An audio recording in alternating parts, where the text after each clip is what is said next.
Savage Seduction, A Direwolf's Mission. Written by Ellis Leigh. Narrated by Jarman.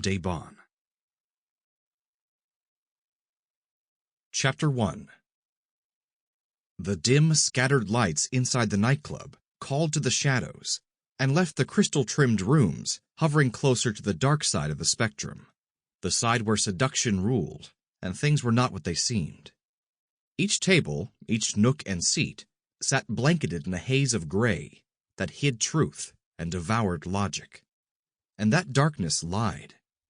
It lorded over the club in a deliberate way, disguising just enough sins for the human patrons to release their fears, to ignore what they knew, and to allow the shadows their falsehoods. They failed to see the filth and the lies through the darkness, the greed that wrapped around this place, that choked them all. But wolf shifters could see through the darkness, their animal sides refusing to give in to the siren's call of shadow and secret. And at least one did. Dire wolf Mammon sat in a dark corner nursing a beer, refusing to let the shadows seduce him the way they did the humans. Not immune per se, but stubborn.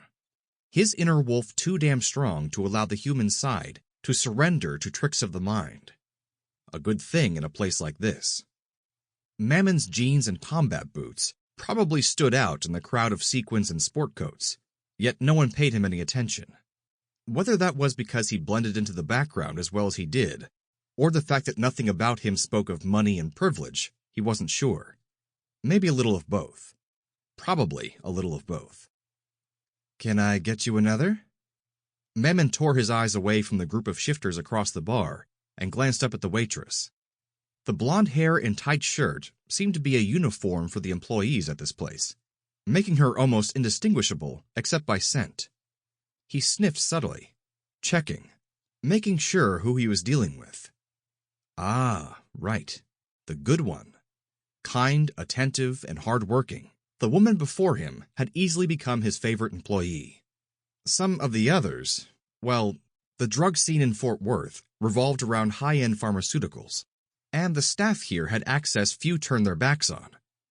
But not this one. She smelled clean, untainted by the drugs and the liquor. If he'd been there for pleasure, not that he'd ever come to a place like this for pleasure, he might have flirted, might have tried for a number or a quiet moment alone, to enjoy the strategically placed shadows. But he was working in the club, as he had been every single night for far too long, as had his prey. Mammon was on a hunt, but not the kind that ended with a beautiful woman. Sample complete. Ready to continue?